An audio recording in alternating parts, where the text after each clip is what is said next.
اللہ الرحمن الرحیم حامد ومصلی اما بعد۔ عزیز طلباء کرام، ہم نے ہدایت النار کے گزشتہ سبق میں حروف کے بیان کا آغاز کیا تھا، جس میں ہم نے حروف جارہ کی بحث کو مکمل کیا۔ ہمارا یہ سبق حروف کی دوسری قسم حروف مشبہ بالفعل کے حوالے سے ہے۔ حروف مشبہ بالفعل کو مشبہ بالفعل کہنے کی وجہ یہ ہے کہ یہ لفظاً اور معناً دونوں طرح فعل کے مشابہ ہوتے ہیں۔ لفظاً مشابہ ہونے کی صورت یہ ہے کہ جس طرح فعل ثلاثی رباعی خماسی ہوتا ہے اسی طرح یہ بھی۔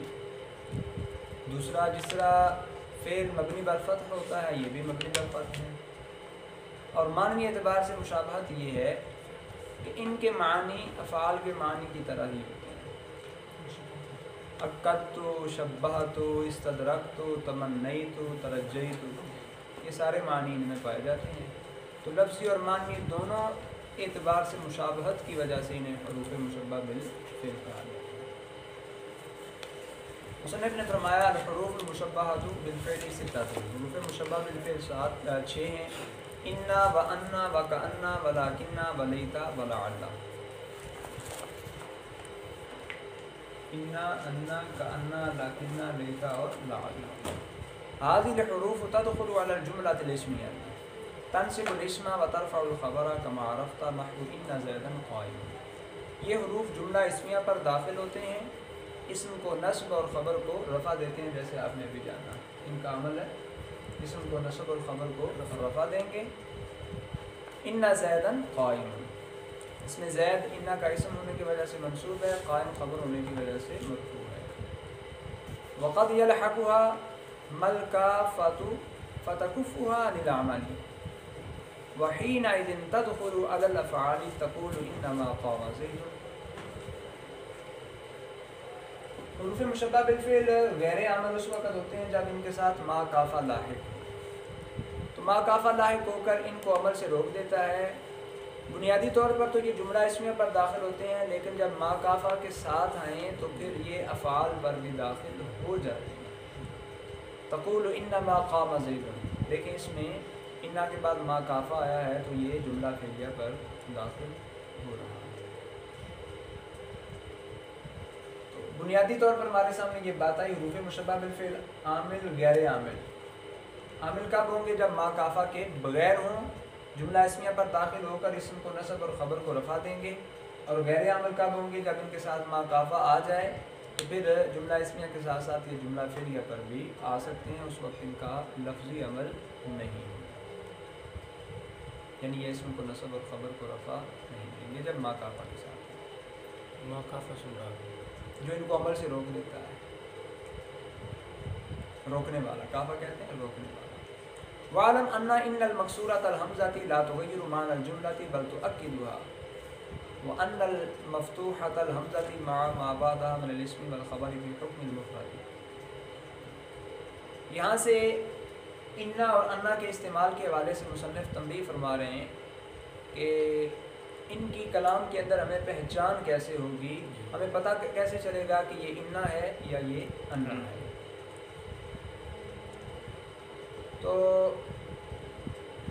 فرمایا کہ انا جس کا حمزہ مکسور ہوتا ہے، بنیادی طور پر یہ جملہ کے معنی کو تبدیل نہیں کرتا بلکہ اس میں تاکید پیدا کر دیتا ہے، یعنی جملہ کا معنی وہی رہتا ہے، انا کی وجہ سے اس میں مزید تاکید آ جاتی ہے اور کوئی تبدیلی نہیں آتی۔ اور انا اس میں حمزہ مفتوح ہوتا ہے، یہ ما بعد اسم اور خبر سے مل کر مفرد کے حکم میں ہوتا ہے، جزء جملہ بنتا ہے۔ انا اپنے اسم اور خبر سے مل کر جملہ نہیں بنتا بلکہ جزء جملہ بنتا ہے، جبکہ انا اپنے اسم اور خبر سے مل کر جملہ بنتا ہے۔ ان دونوں میں یہ ایک بنیادی فرق ہے، انا اپنے اسم اور خبر سے مل کر جملہ بنے گا، جبکہ انا اسم اور خبر سے مل کر جزء جملہ بنے گا۔ وَلِذَلِكَ يَجِبُ الْكَسْرُ إِذَا كَانَ فِي ابْتِدَاءِ الْكَلَامِ نَحْوُ إِنَّ زَيْدًا قَائِمٌ وَبَعْدَ الْقَوْلِ كَقَوْلِهِ تَعَالَى يَقُولُ إِنَّهَا بَقَرَةٌ وَبَعْدَ الْمَوْصُولِ نَحْوُ مَا رَأَيْتُ الَّذِي إِنَّهُ فِي الْمَسَاجِدِ وَإِذَا كَانَ فِي خَبَرِهِ اللَّامُ نَحْوُ إِنَّ زَيْدًا لَقَائِمٌ۔ یہ چار جگہیں بیان کی جن میں انا کی حمزہ کو مکسور پڑھنا ضروری ہوتا ہے، یعنی وہاں انا پڑھا جائے گا، انا نہیں پڑھا جائے گا، حمزہ مکسور ہوگا۔ شروع کلام میں آئے تو انا ہوگا، قول اور اس کے مشتقات کے بعد آئے تو انا ہوگا، اس میں موصول کے بعد آئے انا ہوگا، اس کی خبر میں لام ہو انا ہوگا۔ یہ 4 جگہیں ہیں۔ پہلی کی مثال انا زیدن قائم، شروع کلام میں ہے، قول کے بعد یقول انہا بقرہ، موصول کے بعد ما رأیت الذی انہ فی المساجد، اب انا الذی کے بعد ہے، خبر میں لام ہو انا زیدن لقائم۔ ویجب الفتح حیث یقع فاعلا نحو بلغنی ان زیدا قائم، وحیث یقع مفعولا نحو کرہت انک قائم، وحیث یقع مبتدا نحو عندی انک قائم، وحیث یقع مضافا الیہ نحو عجبت من طول ان بکرا قائم، وحیث یقع مجرورا نحو عجبت من ان بکرا قائم، وبعد لو نحو لو انک عندنا لأکرمتک، وبعد لولا نحو لولا انہ حاضر لغاب زید۔ یہ چند جگہ بیان کی جن میں انا ہوگا انا نہیں ہوگا۔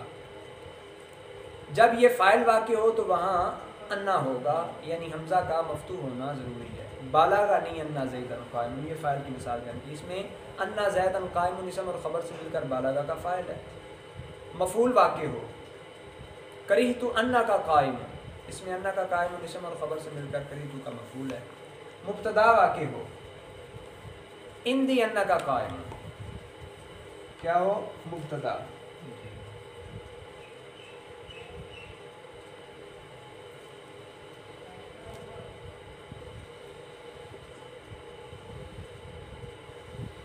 اندی انا کا قائم۔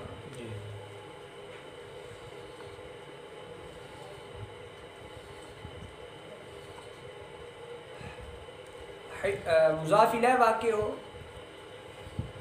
عجبت من طولی ان بکرا قائم، اس میں ان بکرا قائم طول کا مضاف الیہ ہے۔ مجرور واقع ہو من ان بکرا قائم، لو کے بعد آئے لو انک عندنا، لولا کے بعد آئے لولا انہ حاضر۔ ان تمام مثالوں کے اندر اسے انا پڑھا جائے گا، یعنی جہاں یہ فاعل ہو، مفعول ہو، مبتدا ہو، مضاف الیہ ہو، مجرور ہو، لو کے بعد آئے لولا کے بعد آئے۔ وَيَجُوزُ الْعَطْفُ عَلَىٰ اسْمِ إِنَّ الْمَكْسُورَةِ بِالرَّفْعِ وَالنَّصْبِ بِاعْتِبَارِ الْمَحَلِّ وَاللَّفْظِ مِثْلُ إِنَّ زَيْدًا قَائِمٌ وَعَمْرٌ وَعَمْرًا۔ اچھا جی، انا مکسورہ کے اسم پر ایک دوسرے اسم کا عطف کرنا ہے تو اس معطوف کا اعراب 2 طرح سے پڑھا جا سکتا ہے، رفع کے ساتھ بھی اور نصب کے ساتھ بھی۔ رفع محلی اعتبار سے ہوگا اور نصب جو ہوگا وہ لفظی اعتبار سے ہوگا۔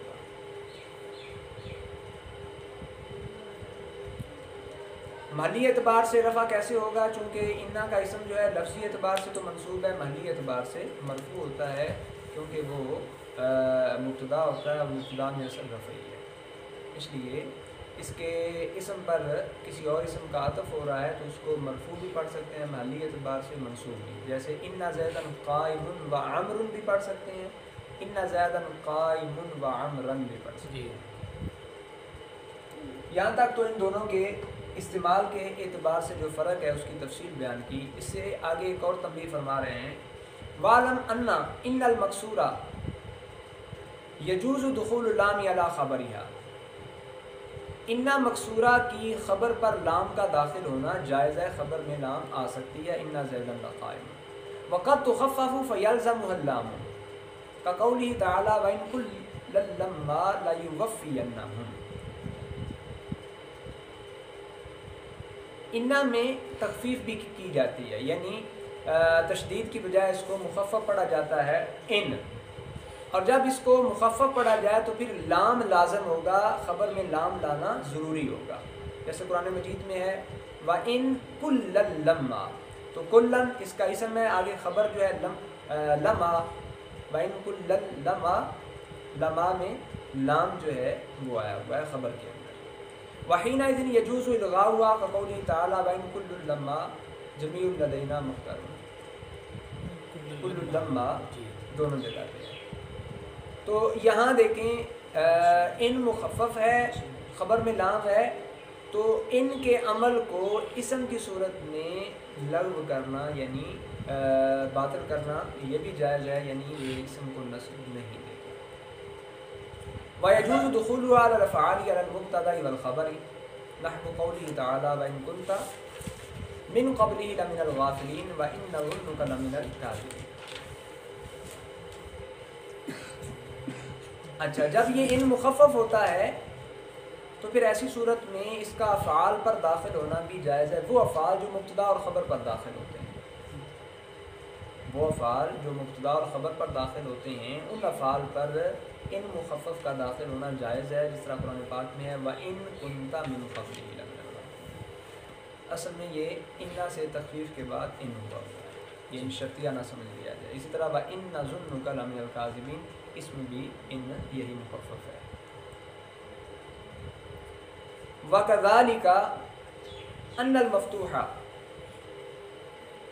الْمَفْتُوحَةُ قَدْ تُخَفَّفُ فَحِينَئِذٍ يَجِبُ إِعْمَالُهَا فِي ضَمِيرِ شَأْنٍ مُقَدَّرٍ فَتَدْخُلُ عَلَى الْجُمْلَةِ اسْمِيَّةً كَانَتْ نَحْوُ بَلَغَنِي أَنْ زَيْدٌ قَائِمٌ أَوْ فِعْلِيَّةً نَحْوُ بَلَغَنِي أَنْ قَدْ قَامَ زَيْدٌ۔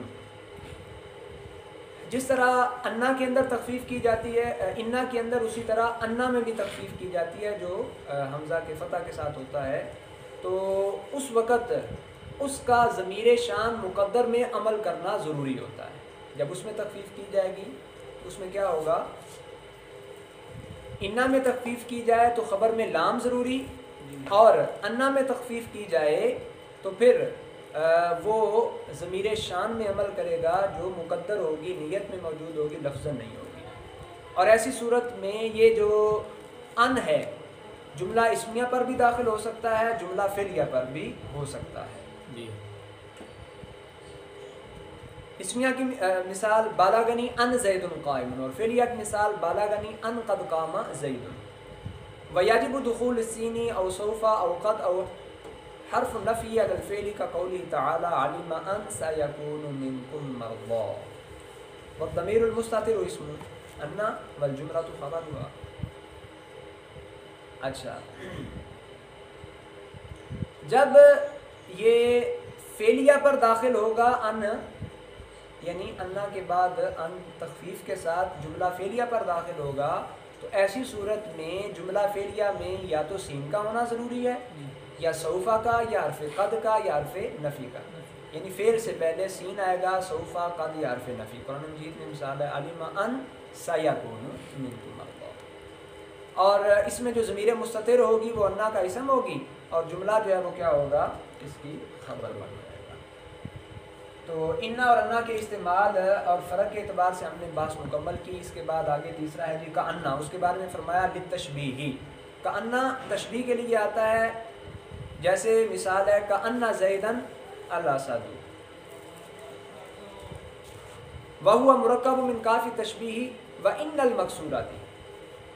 کأنا جو ہے کاف تشبیہ اور انا مکسورہ سے مرکب ہے، وانما فتحت لتقدم الکاف علیہا، اور اس کو پھر فتح کیوں دیا گیا، انا کو انا کیوں پڑھا گیا، کیونکہ اس پر کاف مقدم ہو گیا تو انا کی بجائے کأنا پڑھ دیا۔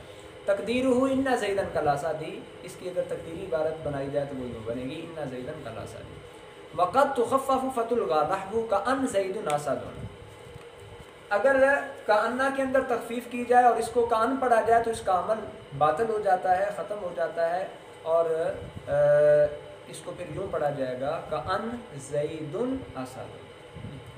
اس کے بعد چوتھا ہے جی لاکنہ، اس کے بارے میں مصنف نے فرمایا ولاکنہ للاستدراک ویتوسط بین کلامین متغایرین فی المعنی نحو ما جاء القوم لکن امرا جاء وغاب زید لکن بکرا حاضر۔ لاکنہ استدراک کے لیے آتا ہے، استدراک کا مطلب یہ ہوتا ہے کہ پہلے کلام سے جو پیدا ہونے والا وہم ہے اس کو ختم کرنے کے لیے آتا ہے۔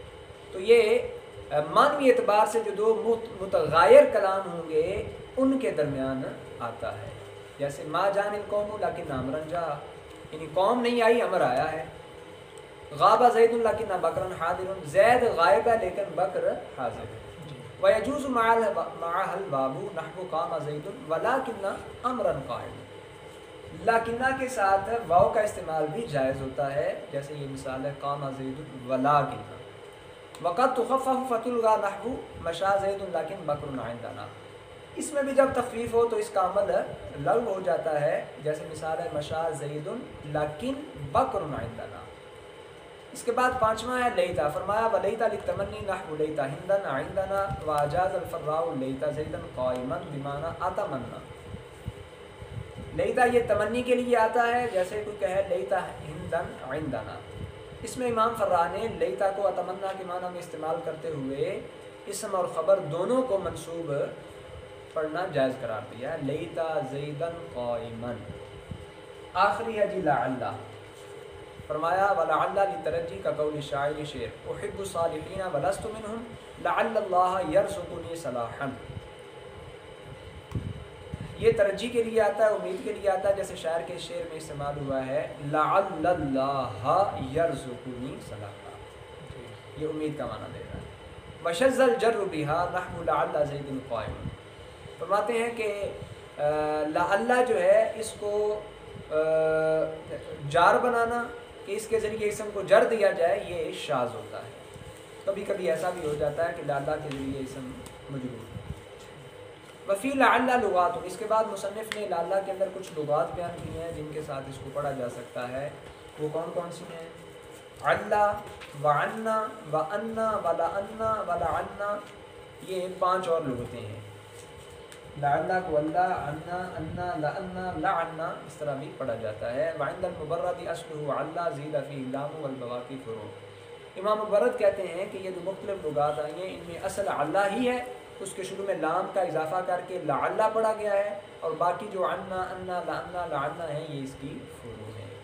الحمدللہ یہاں تک ہمارا حروف مشبہ بالفعل جو کہ حروف کی دوسری قسم ہے اس کے حوالے سے بیان مکمل ہوا. انشاءاللہ العزیز ہمارا اگلا سبق حروف عطفہ کے بارے میں ہوگا. اللہ رب العزت کی بارگاہ میں دعا ہے.